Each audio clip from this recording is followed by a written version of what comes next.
Let's talk about increasing owner compliance.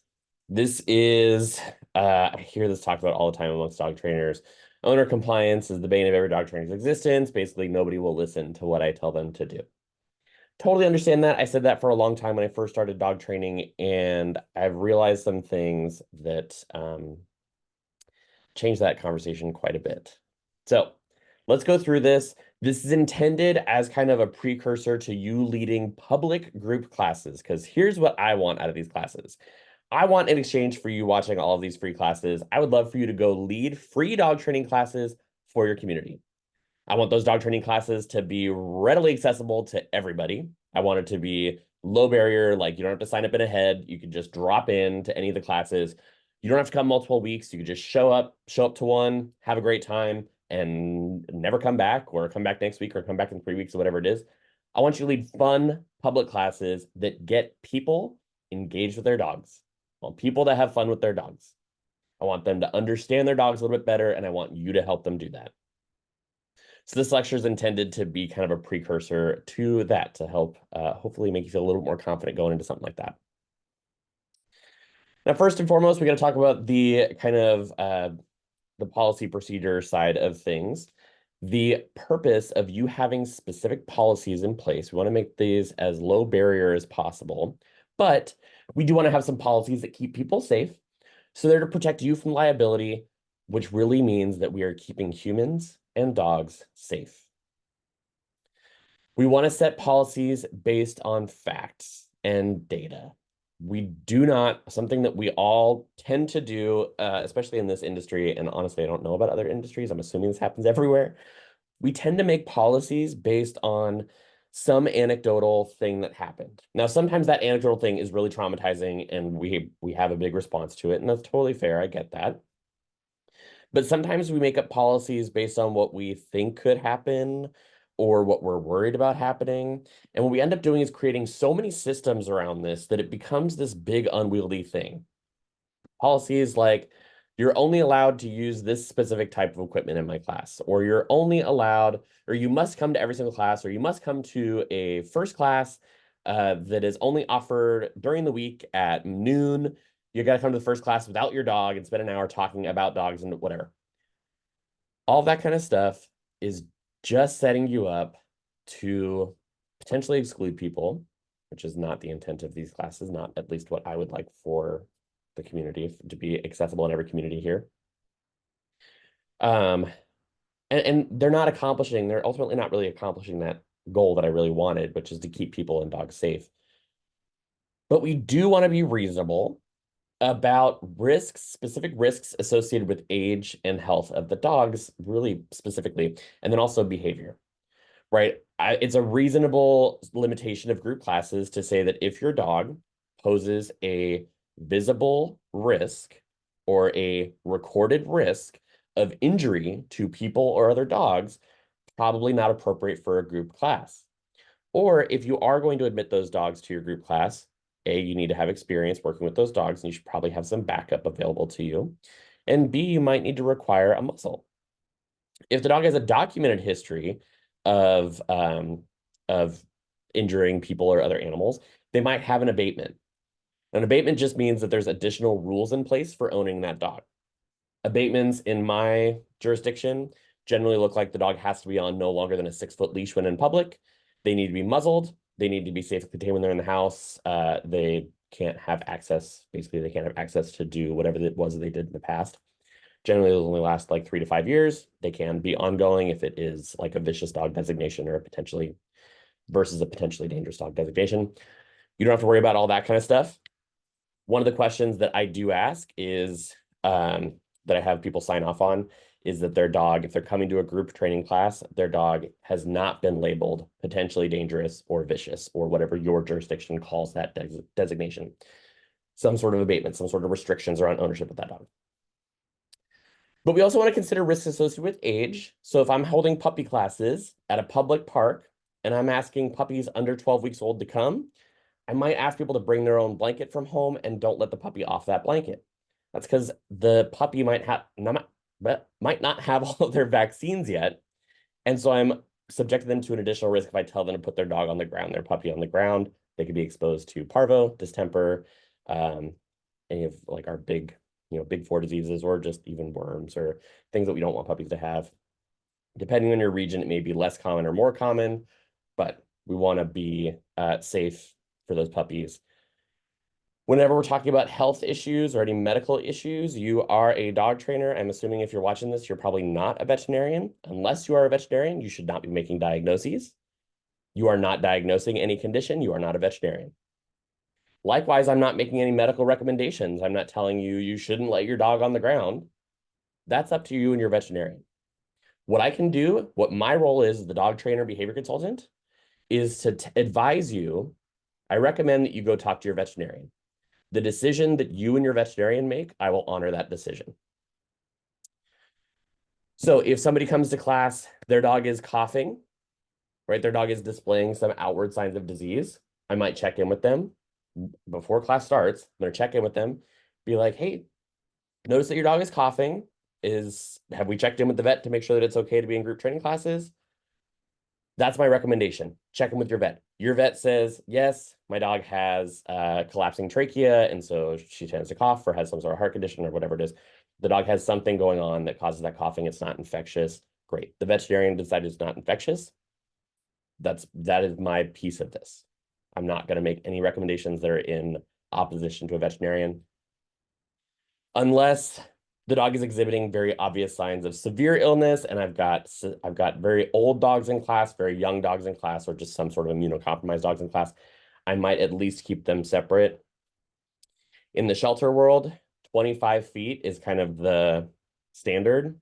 Keeping dogs 25 feet apart is minimizing your risk of disease transmission within reason, depending on what the disease is, but even airborne, about 25 feet.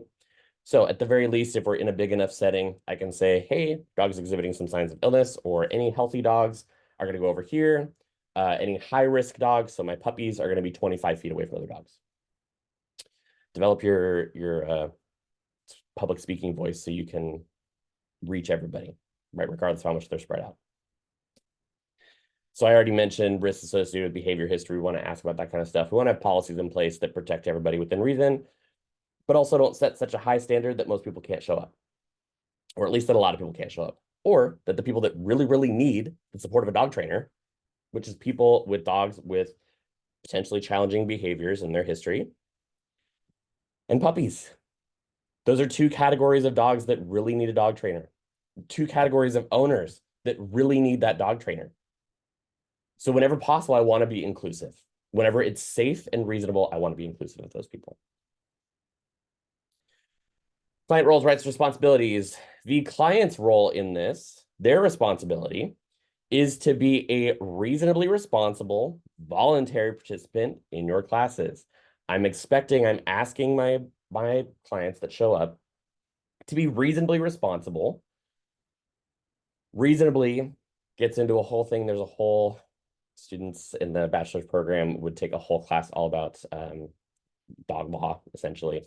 And most of the course talked about what is reasonable, defining reasonable, and that's an attorney's job to define that. So not mine.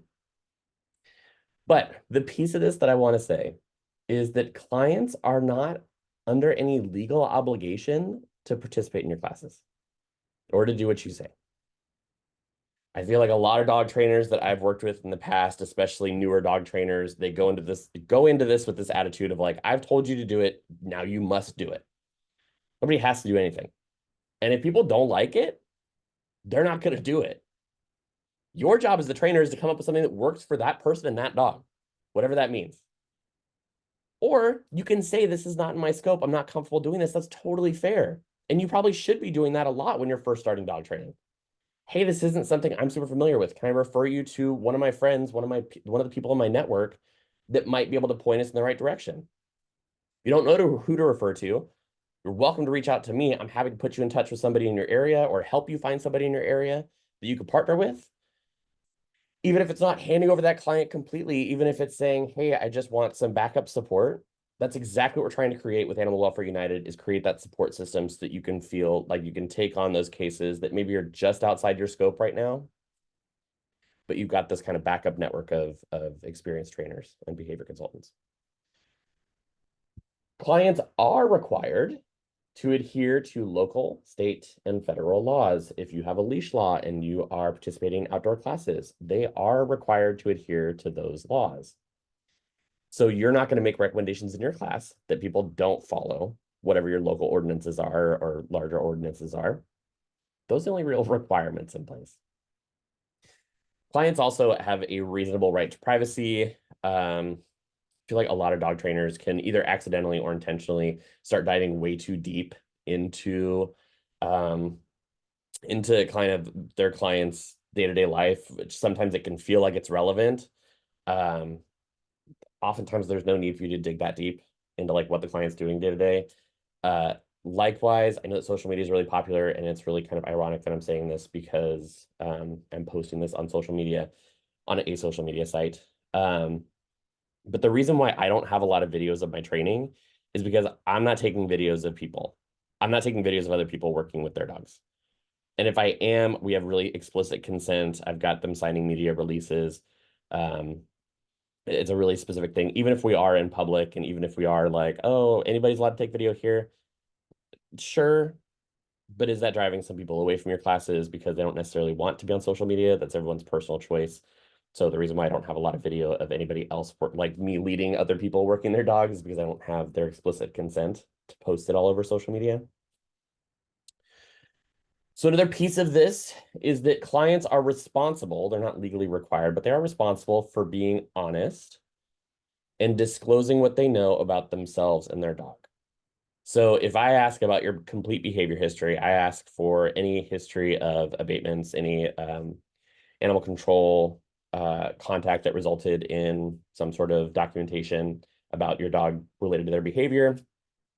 If I ask if your dog is up to date on all their vaccines according to what your veterinarian recommends, they are responsible for being honest in that. And for me, I'm going to just accept that at face value unless I have some reason to suspect that this person's not being honest and forthcoming with me. I'm going to assume that that person understands their responsibility to be honest with me in that moment.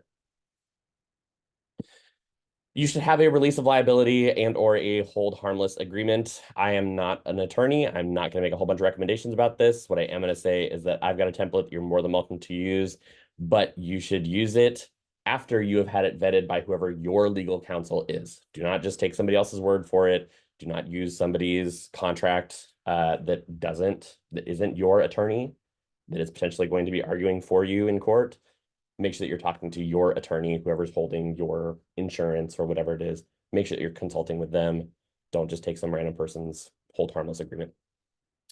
But everybody, when they show up to class, should be signing some sort of hold harmless agreement or release of liability, basically saying, I accept that I am putting myself at a certain level of risk by attending these group classes, and I am saying that I am not going to put anybody else at unreasonable risk.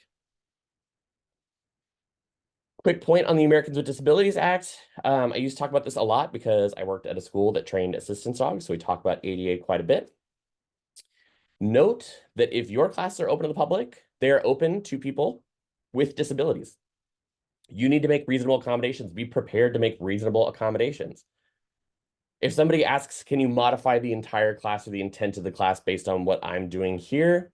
That's fair to say, hey, this is the intent of the class. I'm more than happy to make reasonable accommodations for you. I'm more than happy to, slow this activity down, or during a break, I'm more than happy to come over and consult with you one-on-one for a minute, or kind of explain, or I've got this additional assistant here that's more than happy to talk to you, or whatever it is. We want to make reasonable accommodations for people that come to our classes. Again, we want our classes to be really inclusive, open to whomever needs that help in our community. And we want to be mindful that there is legislation in place that does provide reasonable accommodations for somebody with disabilities. This is the most important piece for me. Whenever I'm training my students to lead classes, I want them to walk into that class with empathy and compassion. I want them to walk in assuming positive intent. Not everybody does this in dog training. It's the weirdest thing that to like look out and see.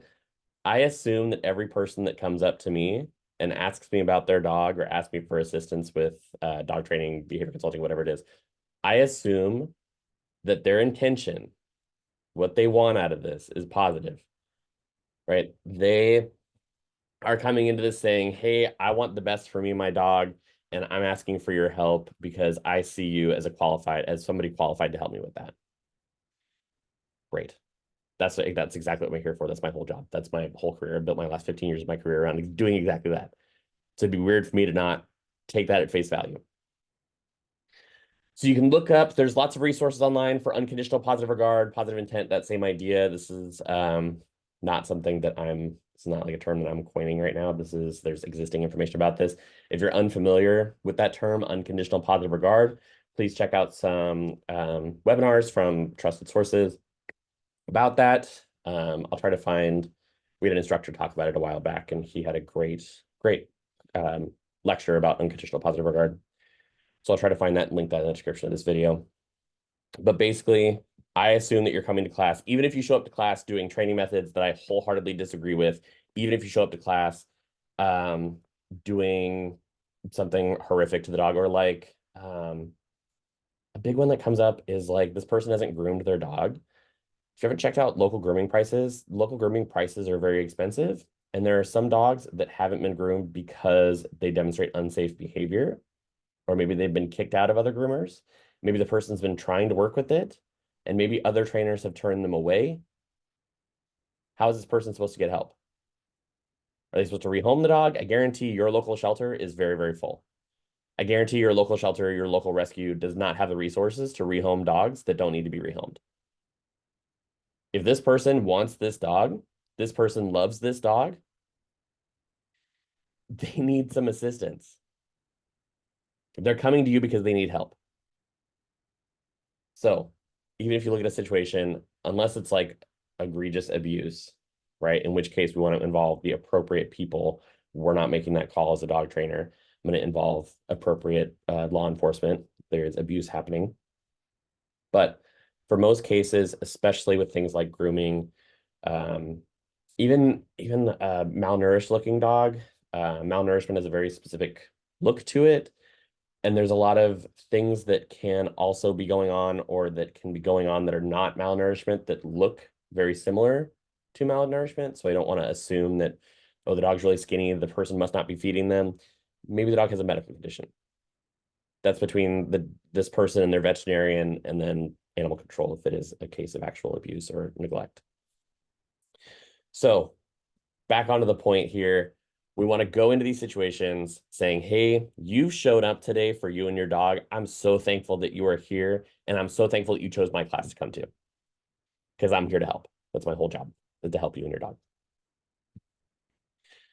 Now, when we're leading group classes, we want to use client-friendly terminology. I don't expect you to become a dog trainer to be able to own a dog. I think we make that mistake a lot as dog trainers. We assume that, well, you have a dog that is a complicated behavior case. You're going to have to learn all about complicated behavior. So there are some cases where that's true, but there's other cases where I just need you to relate to your dog. Maybe you don't understand the learning theory behind what you're doing. Maybe you don't understand the brain chemistry of what's going on here, but you know what it feels like to be anxious. You know what that feels like in your body. And if you don't, that's way outside of my scope as a dog trainer. That is between you and your mental health provider, and you and yourself, I guess. But I want to make the language that I use, and I want to make the advice that I give easily understandable as is possible. I don't need you to be a professional dog trainer. They hired you. You were the dog trainer. They hired you to be the professional dog trainer. They would like to be the dog owner. So I used to fight anthropomorphization very early in my career. So that's assigning human traits to dogs. I used to fight that really, really hard in my early career. I was like, dogs are not people. We need to, we can use different language to talk about them. We don't need to, like, don't say that your dog's jealous. Don't say that your dog is happy or whatever it is. Like, I was really, really adamant about not mixing those two, and being really clear that this is a dog and not a person. Now that I've been doing this for 15 years, I have leaned way more heavily over towards, when I'm talking to a client, I'm going to use a lot of this. I'm not going to be inaccurate, right? I don't want to use these and be inaccurate about what I'm saying. I don't want to say, well, your dog is probably I don't even know. I can't even come up with a ridiculous example. Your dog is probably um, feeling angry that you feeling angry that you've started working more, and so they're peeing in the house because they're angry. Okay, that is probably not accurate, not accurately defining what it is. So I don't want to use inaccurate language in favor of like, well, they'll understand and they'll do kind of the right thing. I want to be accurate with what I'm saying, but I do use things, I do use metaphors. Like, for example, one of my go-tos is when I'm adopting a dog to somebody that has another dog in the house. I'm like, all right, we're gonna do a slow introduction. I'm like, why? My dog goes to the dog park all the time. This dog likes to play with my dog. That's great. Really, really cool. I'm a really cool person. I'm really great to live with. I promise. You've known me for the same amount of time that you've known this dog. I'm gonna live with you for the rest of your life. Literally the rest of your life. We're gonna share a lot of the same areas of the house. I'm gonna eat food out of your fridge. I'm gonna wear your clothes every once in a while, and I'm with you now. We're not gonna get along from time to time. If I go and jump in like that, it's gonna be pretty quick before we start not getting along. So that helps people understand why we want to go slow with letting our dogs get to know each other. Let them figure out what the other one's all about. Let them develop some communication skills between the two of them. Is it slightly inaccurate? Of course it is, because I'm using a metaphor about humans to describe dog behavior. But is it so inaccurate that the person's going to be like, oh, well, Devin says that dogs want to be dominant over each other, and so that's why I need to sit on my dog every day. I was actually told that one time. I don't want to be inaccurate. But this is me giving you permission, you as a dog trainer, giving you permission that once you understand a concept, once you truly understand a training concept, start playing around with some metaphors, start playing around with some anthropomorphization that might help out your client, might help that client that doesn't have a strong foundation of dog training and behavior, might help them understand that. Because there are plenty of cases, especially coming from animal sheltering. There's plenty of cases where somebody will be like, hey, I really want my dog to not bark at people when they walk in the house. We go into a long case history, and it turns out this dog is feeling really anxious when people come over, and the person is like putting the dog, like picking the dog up and putting the dog into the situation. We manage that by modifying the environment and saying, hey, can your dog just go do their own thing in the bedroom when somebody walks in? Why? Because they're feeling kind of anxious when people come over. They're not sure that they like people coming over. They're not sure they like that person. So if we go back to that humane hierarchy, we're talking about modifying environment. We're talking about modifying antecedents as the first kind of step of treatment. Plenty of times there, I might just use some anthropomorphization to kind of get my point across. As long as I can back that up, as long as I as a trainer can back that up when they ask questions about like, well, what does that mean? What does anxiety mean? Right? Oh, well, we're talking about, it's a fear of loss of control, or it's a, elevated stress hormones. It's my body telling me that there's danger approaching and there's nothing that I can do to stop it, or that I need to do something to try to stop the impending danger. It's my body trying to tell me that something's dangerous.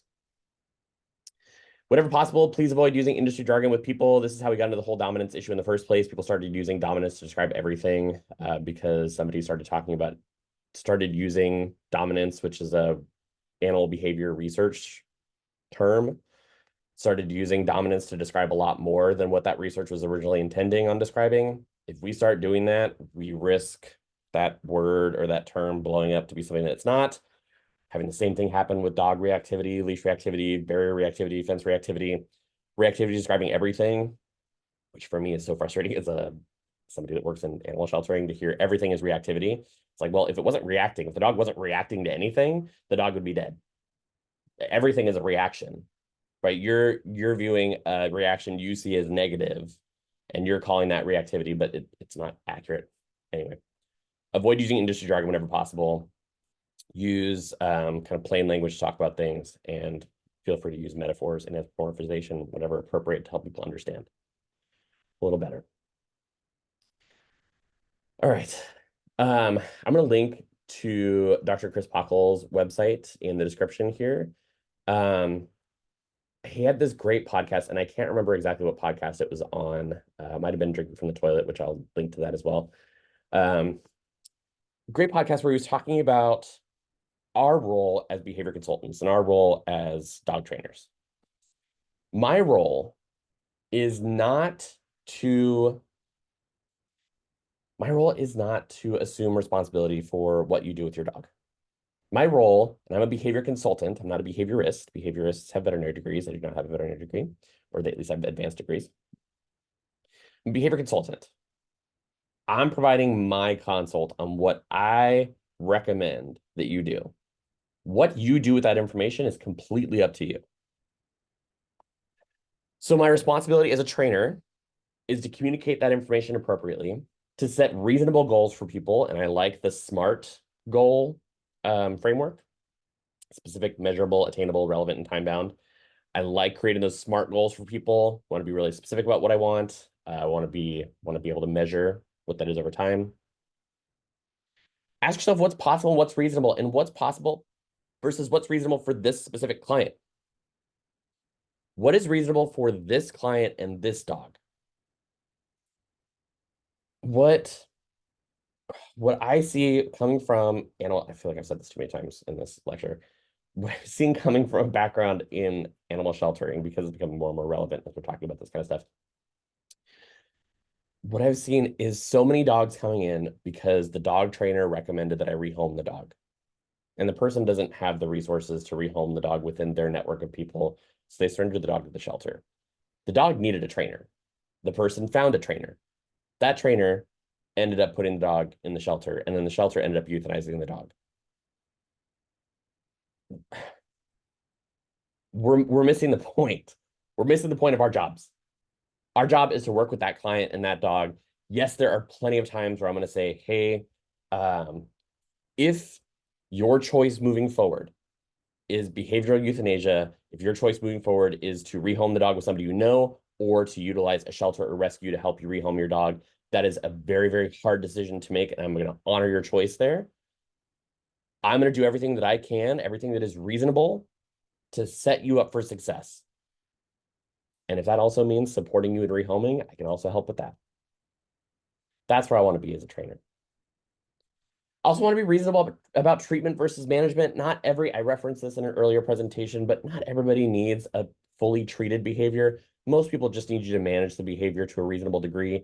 And that's why so many trainers that can only do management have been so successful, because most people just need management. Doesn't mean you shouldn't understand how to treat behavior, because there are plenty of people that need actual treatment. And if you only have management skills in your tool belt, in your metaphorical tool belt, you're only going to get as far as management. You're not helping that person get to what they actually need. So, huge advocate for knowing both of them. Understand when it's okay to stop at management, right? Whenever you're ready to move forward, I'm here. You're welcome to reach back out to me. And also, for you as a trainer, you can have strengths and specialties. I am not a precision clicker trainer. I can train a chicken, and I can use a clicker as part of kind of like basic training stuff. If you want to train your dog high-level agility or high-level obedience, I'm not your trainer. I'm more than happy to point you to some resources there. I'm more than happy to help like vet resources for you. I'm more than happy to help coach you in the moment. If you tell me kind of the concept, what we're going for, I'm happy to watch that. If you want me to get you to some high-level sport dog competition, that's not me. That's not my strength. My strength is behavior. My strength is also not puppies. I'm probably most controversial take of the whole entire lecture series. I don't like puppies. I don't do puppies. I don't like it. If somebody, I had a training client want a consult for their puppy. I was like, hey, here's some resources. I'm more than happy to provide you like a free 1 hour consult to give you some kind of pointers on where to go. But I'm not going to charge you money because puppies are not my thing. Here's 5 trainers in the area who puppies are their thing, and they're fantastic at it. So much better than I am. You want help with dog reactivity? I absolutely. More than happy to. I love it. You want help with loose leash walking? I'll do my best within the framework that you want. But if you want something really precise, I'm going to refer you to some local contacts that I have that are much better at that than I am. Consider your personal strengths and your specialties. You're allowed to specialize in this field, and that's so exciting. And it's so exciting that we can have a whole network of people around us that have specialties that are not our own. Don't feel like you need to be able to do everything. And not everybody needs to be an aggression trainer. Everybody wants to be aggression trainer because it's like the big sexy thing to be like, ooh, I work with dangerous dogs. Blah, blah, blah. You don't have to be that. We need more puppy trainers. We need more people that run really successful puppy socialization classes that actually socialize puppies and don't just like expose them to a bunch of things or don't fill their heads with a bunch of garbage. We need more trainers that do these more accessible things. Not everybody needs to be an aggression trainer. You should understand it, right? So that I know when it's outside my scope, when I should refer it. I feel like I've said this a bunch of times, so I'm not going to belabor the point too much here, but your training plan, whatever training plan you recommend, needs to be built on that person and that dog. This is not what you would do if you were the handler, because you're not the handler. You are not that dog's handler. You are the consultant. You are the trainer. You must design a training plan that works for them. That person, that dog. That's who your training plan should address. So look at the whole situation. What's reasonable for this person and this dog? They're like, hey, I have a really full schedule, and you've just recommended that I exercise my dog for 3 hours a day. That's not going to work. Okay, let's make some modifications in there. What do we have time to do? I got 15 minutes here, 15 minutes there, and 15 minutes over here. Great. We're going to come up with a training plan that maximizes the efficiency of that 15 minutes. How does that sound to you? Person's like, that takes a huge relief off of me. I thought that I was going to have to start going 3 walks a day, and I cannot keep up with that. Like I was trying to figure out how I was going to take phone calls during that walk. We don't need to do that. Your job as the trainer is to have so many tools in your pocket that somebody says, I've only got 15 minutes. You're like, great, I got 20 solutions for you within that 15 minutes.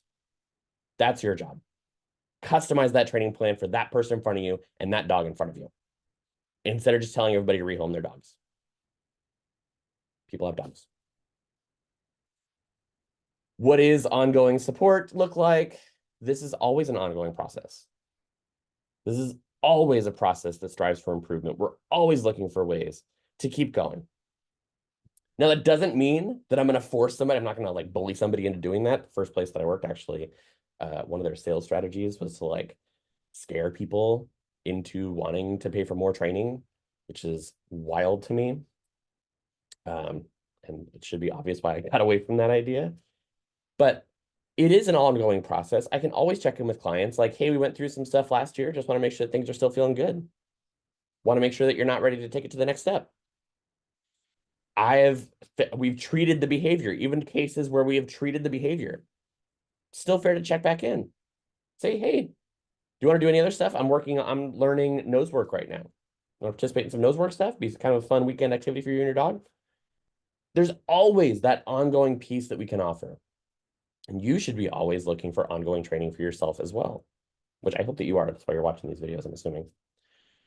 But we want to follow up on a case-by-case basis. I don't want to always follow up on this exact timeline. Maybe in this case, I give a couple months. This case, I give a couple weeks. In this case, I follow up tomorrow just to make sure we're feeling good. And in any of those consults, in any of those checkups, I need to be ready to adjust that training in that moment. The person's like, hey, you recommended the 315 minutes a day. It doesn't seem to be working. Like I don't have the 315 minutes. What it actually turns out that I have is 1 hour. I have a 1 hour block in the day that I can do this. And I think that's going to work better. Great. Let's figure out a new solution right here, right now. Be ready to adjust that training in that instant there. Okay, we talk a lot, especially in the positive reinforcement, force-free, whatever you're going to call it, especially in that world, to talk about like, we want to motivate our dogs to want to do what we ask them to do. And then so often we turn around and we're like bullying clients into doing what we want, which is wild. Do the same thing you're doing with the dog to the person. This should be fun. Owning a dog should be fun. I get that like sometimes it's work, just like everything else fun is sometimes work. But this should be fun as often as possible. Most of my life with my dog is really fun. Even the training stuff that we do, we both have a blast doing it. That's how this should be. The whole thing should be fun. Yes, we're going to need to go through some stuff in the beginning that might not be as fun, especially if we're working with fear, working with any sort of agonistic, any sort of like growling, lunging, snapping behavior, pulling really hard on leash, any of those kind of things. Yes, we have some time at the beginning where it might not be totally fun and I'm laughing the whole time. But if I can get that person to laugh during a training session, with their dog that is growling, lunging, snapping at people, they are so much more likely to continue what we're doing. They're so much more likely to continue that training and to enjoy that training and not dread that training. Oh, I have to do a walk today. I really hope nobody else is out there because I'm really nervous about it. Make it as fun as possible. Make it as easy as possible for people. We want to promote a positive affect, right? I'm so excited for you to go out. How was the walk today? Was it fun? How much fun did you have on the walk today? How much of that walk was fun and how much of it was a little bit nerve-wracking? 80% of it was fun and only 20% of it was, I can't even do math, 20% of it was nerve-wracking. That's amazing. When I first checked in with you last week, you said that your walk was half and half. It was 50-50. We're on the right track. Next time I check in with you, I want to hear that the walk was 95%. 95% great and 5% of it sucked. Great. We're moving the right direction. Introduce games whenever possible. Ian Dunbar is fantastic at introducing games into classes. There's a lot of trainers. There's a lot of resources now for introducing games into your group training classes. It's a great way to get people motivated to participate, and it's a great way to get some of that pressure off of people, thinking like, okay, obedience has to be this. We're leading a public training class that really, the first little while with the dogs, I just want them to like understand their dog. Understand what your dog is communicating to you, understand what you are communicating to your dog. If we can get that, we are leaps and bounds beyond so many other training classes. So get some fun in there, right? Talk to them about what their goals are. They're like, one of the best examples is, I'm gonna have to link to a lot of trainers down here, is watched a seminar by Melina DiMartini talking about separation anxiety. And one of the pieces of separation anxiety training is setting really clear goals and saying, right, our first goal is that I want you to walk out of your house and go grab the mail from the driveway and come back and have your dog not melt down or not panic. Really clear goal. That is a smart goal. In the next month, you're going to be able to walk to the end of your driveway, grab your mail, go back inside, and your dog's not going to start barking. It's specific, it's measurable, it's attainable, it's relevant, it's time-bound. Smart goal, fantastic. Set those goals and celebrate when we reach them. Get happy with that person. You did it. Congratulations, you're amazing. Keep your training clients motivated. Design a training plan that works for them.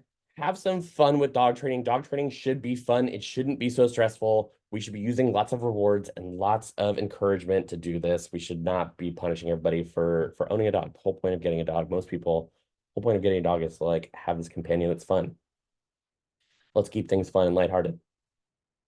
We have one more lecture left, and it's talking about group training classes. I'm going to release some like templates for free for group training classes for some really entry-level stuff. I really, really want more accessible, easy, fun dog training classes out in our communities, and bonus points if you can offer them for free, especially while you're learning to be a dog trainer. Our students led free dog training classes for 6 weeks, and so many of those clients came up to the students afterwards and said, are you offering private consults? Because I would love to pay you to come and work one-on-one with us. So it can be a great way to drum up business, even if it feels like a little bit of a slog at first. Have some fun with it. I'll see you in the next one.